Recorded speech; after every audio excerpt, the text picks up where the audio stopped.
Okay, in terms of the syllabus, there are there are six major sections, and we're going to start with what I always describe as kind of an ambush because we're going to start with a boot camp, a 5 to 6 lecture boot camp in finance and economics. If you've never taken a business or finance class or a class in economics, particularly microeconomics, this could feel a little bit different. But I think it's really important for understanding the motivations of different stakeholders and actors in the electric power industry, as well as sort of the rules of the game in terms of how things change and how quickly they can change. And then we'll talk about, we'll have a couple lectures on the history of the electric power industry. Again, very important in terms of understanding how really a handful of important choices and discoveries that were made early on in the electric power industry really set the course for how modern electric power systems developed, to the point that we have this massive set of very capital intensive infrastructure now that we depend on and find it quite difficult to change in some cases. Number three, we're going to sort of go inside an electric utility to understand what the day-to-day operations look like, what long-term planning looks like. Then we'll do a survey of conventional generation technologies, so coal, nuclear, natural gas, hydroelectric dams. And then we'll talk about renewable energy integration, so wind and solar, but also batteries, demand response. And then we're going to end with a broader discussion of potentially unforeseen consequences of a rapid decarbonization of the electric power industry. So, as environmental proponents, what happens if we get everything that we want? Or what if we wake up tomorrow and every utility or every state government and the national government decides to impose a carbon tax on electric power utilities, or we allow or we would promote the development of renewable energy at the expense of incumbent utilities who are more reliant on fossil fuels? What happens? And so we're going to talk about this from a sort of a firm business level perspective, a national perspective, and then on a global perspective as well. So no textbook, thank God. There will be some readings that I will dispense every week. The readings, some combination of the readings will show up on the final exam. I will not tell you which readings will, so you have to read them all. The lecture slides will be available, and the videos will obviously be available online. Grading. There's about one homework every week, and these are the largest part of your grade, 40%. Homeworks will always be due before class, exactly 1 week after they are assigned. If you're late, you will not be able to turn them in online, and so you'll get a 0.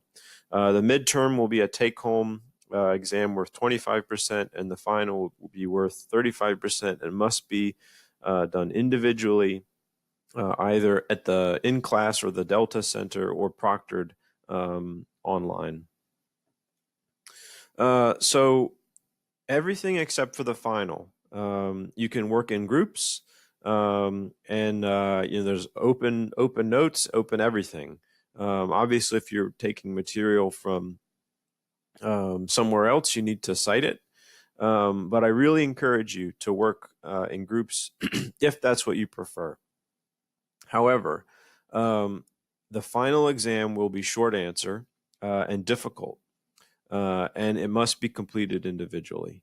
And so it is your personal responsibility to learn the material in whatever way is most comfortable and efficient for you throughout the semester, whether that's working by yourself or working with groups, in order to do well on the final exam. And typically, I'll tell you from experience what happens is that there are a certain number of students, it's larger than it should be, that each semester sort of skate by being absorbed by a very talented or hardworking group. And so a couple students will have very good grades on all the homeworks and on the midterm, which again can be worked on in groups. And then they get to the final and they're unprepared, and it's a disaster, and their letter grades drop quite a bit. So I would encourage you to not be in that category.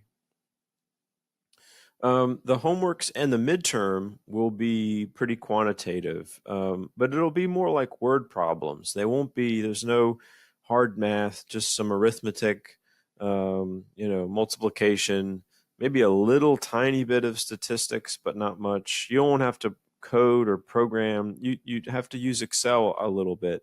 But in general, math should not be the limiting factor. I think the limiting factor will be students' abilities to apply the conceptual knowledge that's delivered in the class on is a fairly complex subject, and to put those different moving pieces together and then do a little bit of math at the end. The final exam in particular will be short answer, and there won't be any math of any kind, but it will test your ability to and your knowledge of this very complex sort of system of systems. So the course goals are to sort of or varied. I want you to understand sort of the interdisciplinary scope of the energy challenge, and how the basics of how electric power systems and markets work. I want to deliver some analytical tools in terms of financial and economic analysis and risk assessment. I want you to have a better understanding of what's important to different people and stakeholders that are involved in the electric power industry. And the ultimate goal, I think, with a course like this, is to gain some experience and exposure. There are lots of different ways to get involved in this issue, whether you want to go make a bunch of money, or whether you want to, be a proponent for environmental sustainability. And so I want this to be in some ways a survey of the different options out there for people that want to be involved in this industry.